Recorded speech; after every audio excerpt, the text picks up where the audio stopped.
Okay, we are streaming. We're live. Thank you, Lemoria.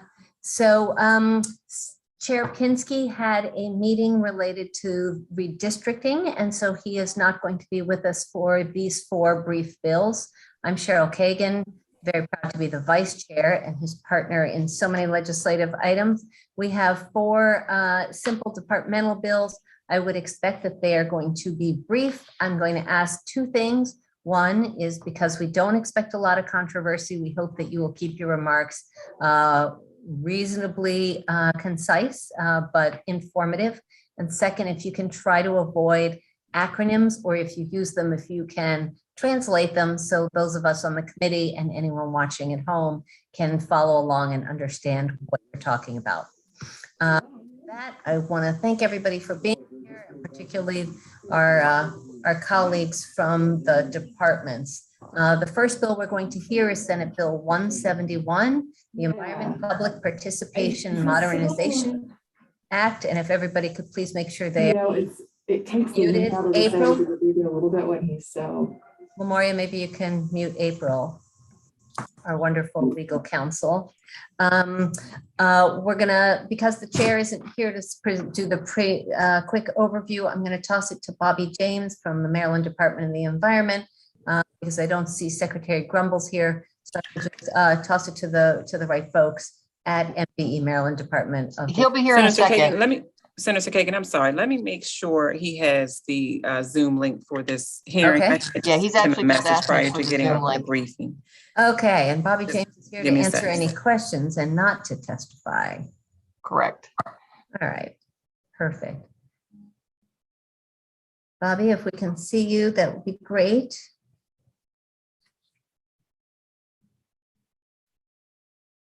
And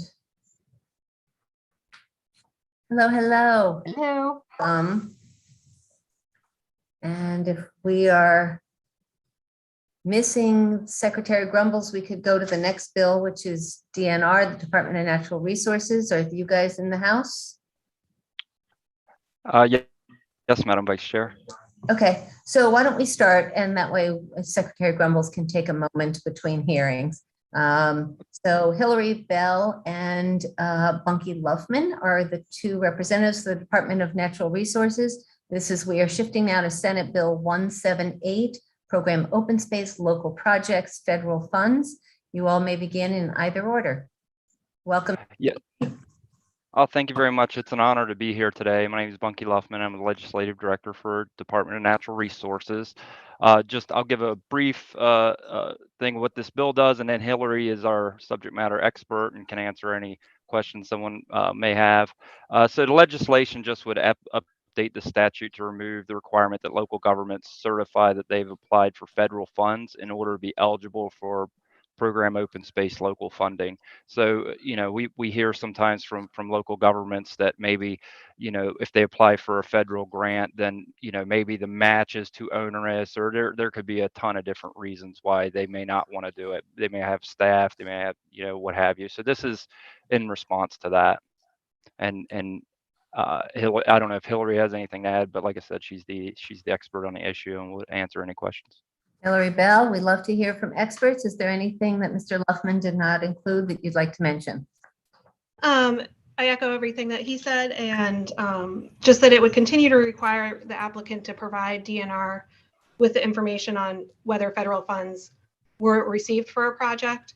It won't impact local government's ability to apply for federal grants for program open space local projects, or the department's administration of either the federal grants we receive and pass on to local governments, or program open space local. And I'm happy to answer any questions. Perfect. Thank you, Ms. Bell. Let me mention that the only other testimony that was submitted was from MACPRA, which is a Maryland Association of County Park and Recreation Administrators, and they are in support. So that ends the testimony on this bill. Colleagues, you can find both of those submissions in your folders. Again, Senate Bill 178. Colleagues, are there any questions? Seeing none, that concludes the hearing on Senate Bill 178. Thank you very much. let's go back. Secretary Grumbles is with us. Thank you, Mr. Secretary. We know that we gave you absolutely no time to take a deep breath after the other hearing, which was long and probably a little bit stressful. So we're grateful for your return here. We are on Senate Bill 171, Environment Public Participation Modernization Act. Why don't you present? The chairman, Chair Pinsky, is in a redistricting meeting, which is why I'm chairing the committee. We wore him out, I believe, is what you're telling me. That must be it.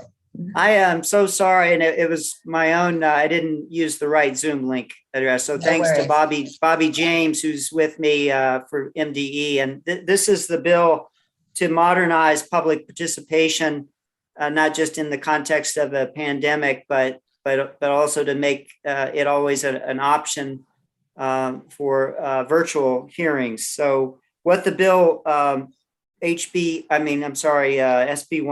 171 would do is allow our department to host a virtual public hearing in lieu of the requirement to host an in-person hearing. However, if an in-person hearing is requested, we would have that in-person hearing. During the state of the emergency that we've endured over the last several years, the governor signed an executive order allowing state agencies to conduct hearings, but obviously to do so virtually, not in person. With in-person hearings, it's very important to have those, but it's also very important to allow for even more public participation through the use of virtual hearings. So the bill would allow us to hold virtual hearings if another state of emergency is declared by federal, state, or local government in which the hearing will take place. There's also a provision to remove the certified mail requirement, certified being the operative term. It does not remove the requirement to mail notices at all. It just allows us to use regular mail instead, and that we view as providing convenience for Maryland residents. The virtual public hearings and meetings have become a commonplace tool nationwide over the last few years, and that's from EPA to local governments. And this technology has allowed us as an agency to gather even more input from the public on permits and regulatory items, while they're able to do so with more convenience and safety by participating or watching from the comfort of their own homes. We have seen an increase in overall public attendance to public hearings and meetings, and we expect this to continue with this added tool for virtual hearings, which also can reduce costs and travel time for all the meeting participants. And then the last thing, Madam Chair, is unlike last year's bill, this bill does not change the newspaper notification requirement. Those will continue to be in place, as well as the notification being posted on MDE's website. Bobbie or I would be happy to respond to any questions you or other members of the committee might have. Thank you. Thank you, Mr. Secretary, and thank you again for your ongoing commitment to engaging with EHE. Ms. James, I know that you are available for questions, but before we shift to that, did you have anything you wanted to add? Okay, let me just mention that the Chesapeake Bay Foundation, the National Waste and Recycling Association, Sinagro, and the Maryland Building Industry Association have all submitted written testimony supporting this bill. I see a question from Senator Ellis. Thank you, Madam Vice Chair. Secretary Gomez, good to see you again. In your testimony, you mentioned getting rid of the requirement to send out certified mail. So who would that certified mail go to? Well, who does it go to now? Who would you have to send a certified mail piece to with any of these hearings? So that question would probably go to Ms. James, who is the subject. Sure. I think. Right. Who does the mail go to? It would be to witnesses, interested members of the public that would be getting the mail. Okay. So someone who would be impacted by whatever is being heard. Is that it? Right. Yeah, Right, and they so- still get the mail, it's just they wouldn't have to sign for, through the Yeah. certified process. Yeah, yeah. So I'm kind of concerned with the Trump administration, how they putting people in the post office to, cause changes. I'll be as neutral as possible. Cause changes to the post office. Sometimes I will see mail pieces that are coming to me by email, and it takes a week or 2 weeks, and sometimes it doesn't show up. I'm just concerned if someone's impacted by a project, and you say, "Well, I mailed it, regular mail," and they didn't get it. They might not have any recourse as far as preserving their rights. Have you thought about that particular problem that might pop up? Yes, sir. We have. We think it's a very manageable risk, which is why we also publicize the hearings through our website. And I think for some of these types of permits or policy decisions that are going to be, or informational meetings, our staff are also going to have a sense of who the impacted entities might be, so that would not preclude them from reaching out and calling or emailing the interested parties. But I appreciate your concern about inclusivity, making sure that impacted folks are contacted or connected to. I don't know, Bobbie, if you wanted to add anything to that, to the senator's question about removing the certified aspect of the mail. I'd just like to say that it's not to the people who might be impacted. That particular section only applies to the mail going to notify that there are applications received to the local governments, the General Assembly. It's not to sort of the neighbors or whatever. And I think that what MDE has been doing, especially during the pandemic, is emailing letters, which seems to, almost guarantee that the letters get there. Yeah, so you're saying that there was a little interruption. I don't think I heard your full answer. Did you say that these certified mails only go to, say, local county government agencies? Did I hear you correctly with that? That's correct. The section that we're amending is just the section that applies to the mail going to the local governments and the General Assembly. And the General Assembly. Okay, thank you. So why would you want to get rid of that requirement? Is it a cost issue or a savings or convenience? I'm not sure.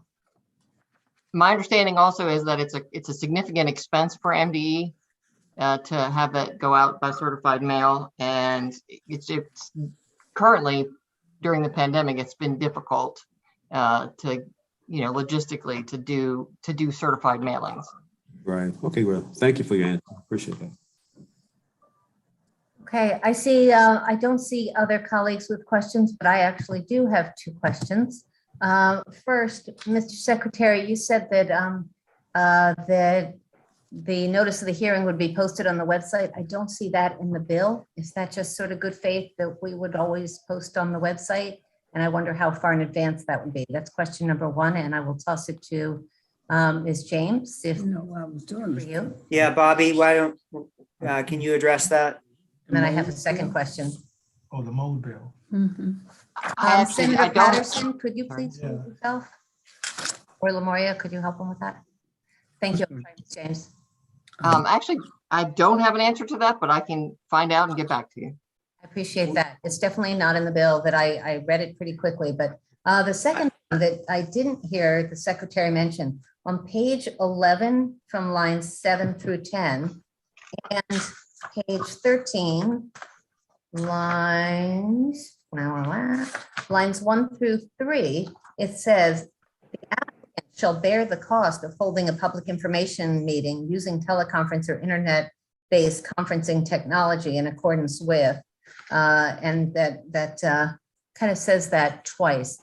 Could you explain that? And can you explain, so I'm an average Marylander, maybe I don't have a fancy paid Zoom account or Microsoft Teams or access to a computer even. So I'm wondering, what that is, how much that could run someone, and why it is that we would want to add that burden to our Marylanders when we're looking for transparency and access. Go ahead, Bobbie, if you have. It's not for, I mean, the applicants are generally, I want to say, you know, businesses, and they're the ones who are applying for permits.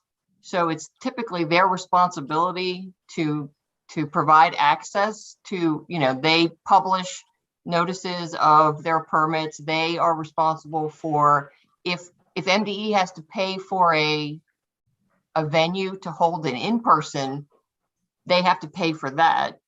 Right. Under some portions. So because it's the applicant's responsibility to get the public, to help the public participate, that's why we put it in there for them. I'm not sure the exact cost of having an internet-based virtual hearing. But I think the idea was that if there's a software package that MDE has to purchase or the state has to purchase, that there would be a portion of it would be portioned to the different applicants. But again, I can get back to you on that. I think it's important, Senator, to put in context what Bobbie said, and that is when we have in-person hearings and have to rent a room or something like that, the applicant pays for that. And so I think by natural extension, the idea was, well, if we're having a virtual meeting, and there's a cost which will be significantly less than the in-person meeting, they would cover that. So, Mr. Secretary, I'm not sure that I think it's analogous. If you have a hearing in Rockville, I get it. I'm going to rent the room and I'm going to help do all that. But you guys buy one Zoom account for the year, or one Teams, or one system like that. Why on earth should I have to set up an account for one, I don't know, 2-hour hearing or 25-minute hearing? I don't know how long they last, but that just seems an unnecessary burden. The other related issue is then how would we do transparency? So Senator Ellis talked about, you know, how people would hear about it. So let's say it's something that affects my whole neighborhood, but I'm the applicant. I want my neighbors to be able to log on. And how would you put that link on your website if I bought it and it's my personal private account? I mean, something about that is not working for me. I would love to hear from you, James, as to what you think. But I think there are transparency issues. I think there's cost issues. And I just think it's illogical. I just think the department pays for it once with taxpayer money, and then taxpayers, whether individuals or businesses or nonprofits, have access to a hearing, and you make sure that everybody knows how to get into it and attend.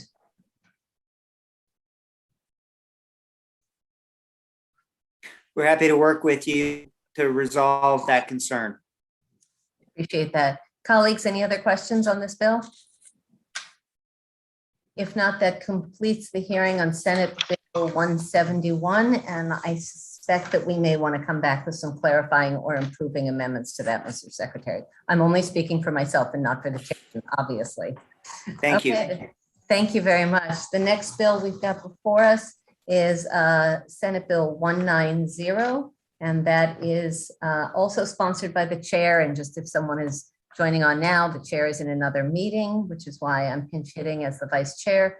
Senate Bill 190 is titled Fisheries Advisory Commission Membership Term Alteration. And Mr. Luffman, you are back up with DNR, the Department of Natural Resources. Thank you for hanging out with us. Yep. Thanks again, Madam Vice Chair. Yeah, this bill's fairly straightforward. Title Fisheries Advisory Commission right now is have 2-year terms. We have and that commission has commercial watermen in it. We have a similar body, which is the Sports Fishery Advisory Commission, and they're 4-year terms. And there are people from one that sit on the other board, and they kind of work in tandem. So we're just trying to make both terms 4 years to make them match. That's it. Okay.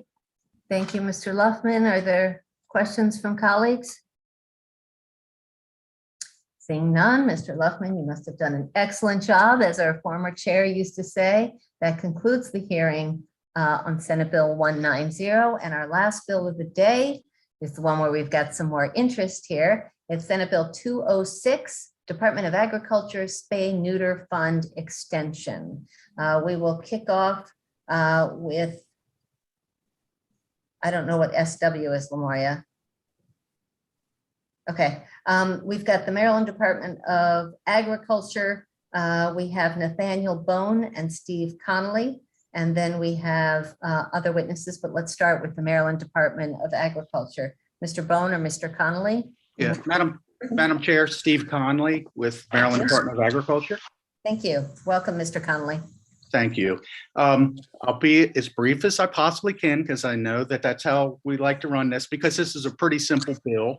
This is really to extend the spay and neuter program that's housed here at the Maryland Department of Agriculture for 10 more years.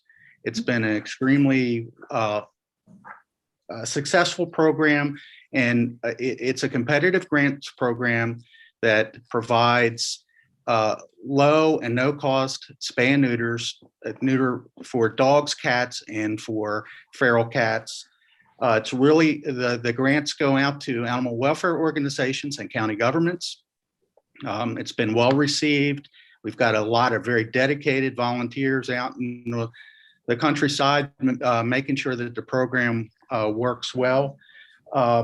We have, again, I just want to mention it is a competitive grants program. So we have a spay and neuter board that reviews every grant application to make sure that it's really meeting the two purposes of the grant, of the program, and that's to reduce intake at animal shelters for dogs and cats, as well as to reduce euthanasia rates for dogs and cats. It is funded, it's a totally special fund program. It's funded by a fee on registered dog and cat food products, including dog treats and cat treats. And it brings in about $1 million. And about $800,000 of that goes out in the grants. There's just one other item. There's a privately sponsored bill in the House Bill 191, that's identical to this, but had some language asking that we report back to the legislature on 3 items. We would respectfully request that we add that language into the bill, some reporting information so that the bills would be identical. Our staff has talked to the staff at the committee to make them aware of the potential language change. And that's my testimony.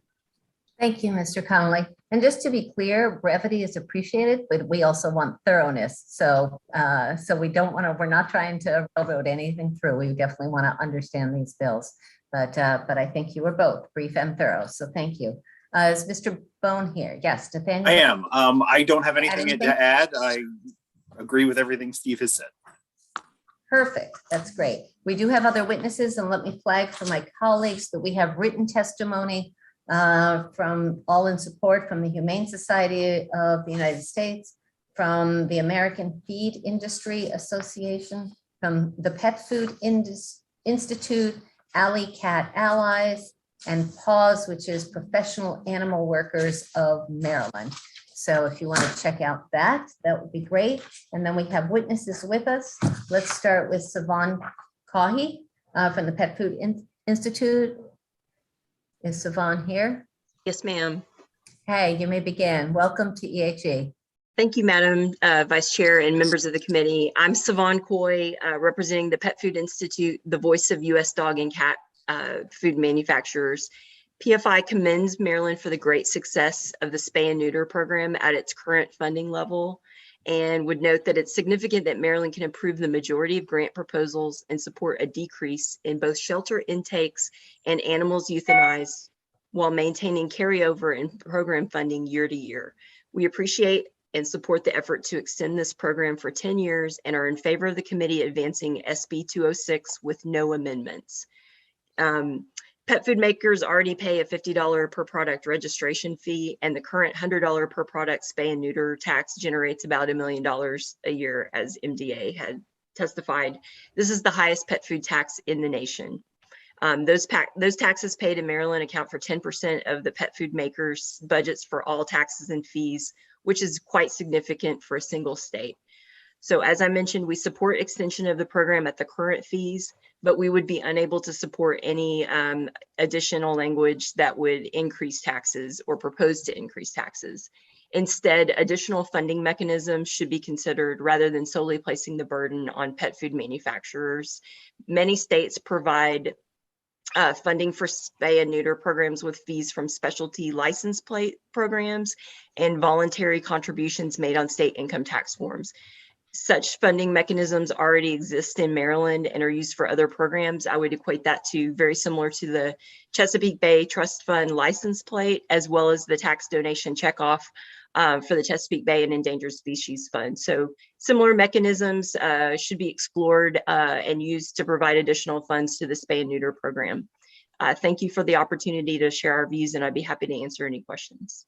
Thank you, Ms. Coy. Appreciate your being here. I'm asking a clarifying question. You said without amendment and then you talked about the funding parts.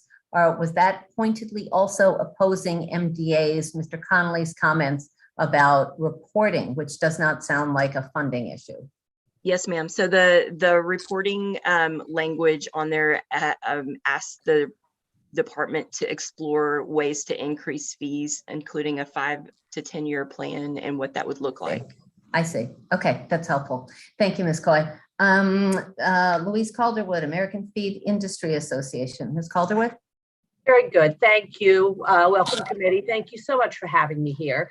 I'm Louise Calderwood, and I'm with the American Feed Industry Association, and we represent the U.S. animal food industry, and that, of course, includes the pet food manufacturers. We also support MDS 206, the Department of Agriculture Spay and Neuter Fund extension. We appreciate the efforts in Maryland to support access to low-cost spay and neuter services as an effective tool to reduce the number of pet euthanasias. And we do applaud the Department of Agriculture for the efficient administration of the program and the concomitant reduction in pet euthanasias. You're doing what you set out to do. We agree in principle with the program's intended goals of targeting the spay and neuter support for pet owners in low-income communities and populations.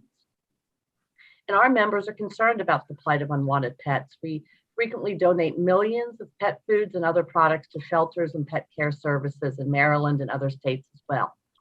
We recognize that the bill before you only addresses continuation of the low-cost spay and neuter services, but we would like to take this opportunity to voice opposition to any consideration of changes to the fund beyond the existing fee of $100 for each brand name. You've heard the share of total funds that are paid into these sorts of services and fees and taxes across the country that are represented in Maryland. It's quite high. And we also feel that there are other opportunities for other ways to support these efforts if any need is identified as a need to expand the effort of the Spay Neuter Fund. So that wraps up what I have to say. If you have any questions, I'm very happy to address them. Thank you so much, Ms. Calderwood.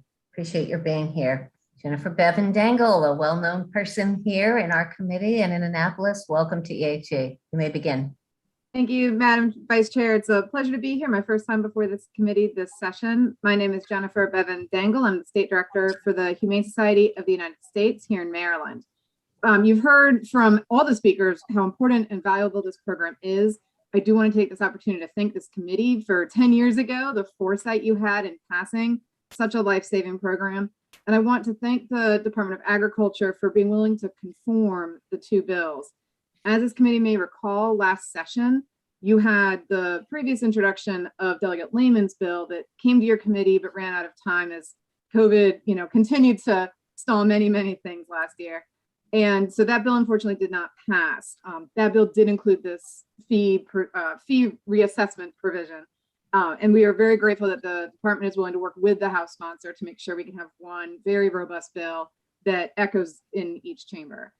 To quickly address the concerns from the pet food industry, I don't know that this committee should be too alarmed that a report looking at what the appropriate level of funding for the program could be, bearing in mind that it's been 10 years since we've looked at the revenue to this program. And I know in 10 years, my grocery bills have changed significantly, so I can't imagine costs for spay neuter have not also changed.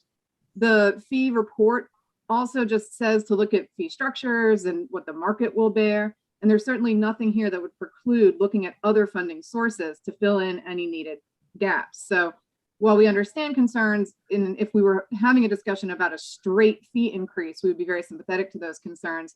We certainly urge the committee to move the bill with the conforming amendments, because 10 years is a long time to go without making sure that the program is funded at the level it needs to be funded at. So I apologize, I went on longer than I meant to, but we thank you for your support. Thank you, Ms. Bevan Dangle. Good to have you. We have colleagues, we have two more brief witnesses, and then we can take questions. Patty Crankshaw Quimby, mom to a very cute pooch. You're up next. Thank you, Madam Vice Chair and committee. I will be very quick. My name is Patty Crankshaw Quimby. I'm speaking to you today as the Director for Talbot Humane and the President of Professional Animal Workers of Maryland. I also have the privilege of serving on the Spay Neuter Advisory Board, so I get to see the hard work of these organizations across the state, and it's so impressive. So our membership is comprised of 85% of the animal control units and shelters across the state, and we stand in unanimous support of this bill. I can speak for my shelter and many colleagues. We have seen reduction in shelter numbers and reduction in euthanasia, and that's the whole purpose of this program. So we ask for a favorable report on Senate Bill 206. Thanks. Thank you very much, Ms. Crankshaw Quimby. Can you just tell us what Professional Animal Workers of Maryland, can you just say who that includes briefly? Sure, that includes animal control agencies, municipal and private shelters across the state. So it's not dog walkers? Not dog walkers. Okay, appreciate that. Well, thank you. We are dog walkers, but not professional. All right, okay, fine. And to wrap us up, Lisa Radoff with Maryland Votes for Animal. Well, Maryland Votes for Animals. Ms. Radoff, welcome to EHE. Thank you so much, everybody. Vice Chairman Kagan, members of the Education, Health, and Environmental Affairs Committee, thank you for the opportunity to testify before you today. My name is Lisa Radoff. I'm President and Chairman of Maryland Votes for Animals, here in support of SB 206, with the amendment that the Department of Agriculture and Steve mentioned to conform this bill with HB 191. I did submit written testimonies, so Vice Chairman Kagan, I didn't hear that you received it, so I'd be happy to email it to your committee directly if you have not received it. I will keep this brief. My organization, Maryland Votes for Animals, worked on the 2013 legislation creating the Spay Neuter Fund program. Maryland is the only state in the United States to have this program. It is funded solely, as you heard, by the pet food industry and not by Maryland taxpayers. How often can we say that? I am a member of the Spay Neuter Advisory Board that evaluates the applications, as you heard from Ms. Crankshaw Quimby, to approve grants from the Spay Neuter Fund. It is a detailed annual review process to review applications and make decisions on how much and where to allocate funds. That said, it is important work that supports these local governments and nonprofit shelters who work so hard for their communities and the animals. The sunset for this program is September 30th, 2022. First and foremost, we want to ensure the continuation of this life-saving program. This is our final year to pass this legislation to extend the program. Therefore, we support SB 206 with the amendment such that it conforms to HB 191. I'd like to thank the Department of Agriculture and Chairman Pinsky for introducing this bill on behalf of the Spay Neuter Fund and urge that we keep this program in force. Thank you. Thank you, Ms. Radoff. Colleagues, do any of you have questions? Seeing none, I have a quick one that I don't know whether to toss it to Mr. Connolly or one of the other advocates. Just wondering, you said it was about $1 million. What has been the balance? Are we using all of it? Is there leftover? And how much does that fluctuate over the years? Actually, I'll let Nathan Bone answer the question because he is the actual executive director for the Spay and Neuter Board. But there's always a little bit of carryover, but and we disperse the money out in 2 payments, so there's always a bit of a balance. But I'll let Nathan answer that question. Mr. Bone? Yeah, so essentially all of the funding that comes in either goes to running the program or to the grants themselves. The amount that's carried over is usually only what we don't know is coming in yet because of the delay between when we're invoicing the for the program and when we actually receive the funds. So we have to kind of estimate how much we're going to have available, but anything that's not used rolls over into the next year for that to be used. Great. Thank you for that information. Seeing no other questions, I think that completes the hearing on Senate Bill 206, and that completes our hearings for the day. Colleagues, I will see you tomorrow, and